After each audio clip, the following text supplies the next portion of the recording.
Hi friends, কেমন আছো সবাই? আমি একটা রিং লাইট কিনে নিয়ে আসলাম। অনেক দিনের ইচ্ছা ছিল একটা রিং লাইট কিনবো। তো এটা রিং লাইটের সাইজ ছিল 12 ইঞ্চি।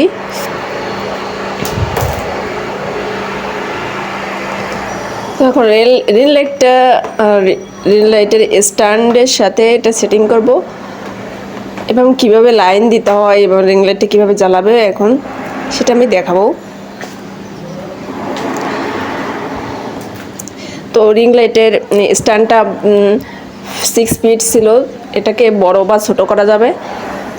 আমি রিং লাইটটা সেট করে ফেললাম। এখন এটা কারেন্টের সাথে প্লাগ করব। এটা লাইন দেওয়ার পরে এটা বিভিন্ন কালারের লাইট জ্বলবে। 3 ধরনের এটা লাইট জ্বলে, চেঞ্জ করা যায়।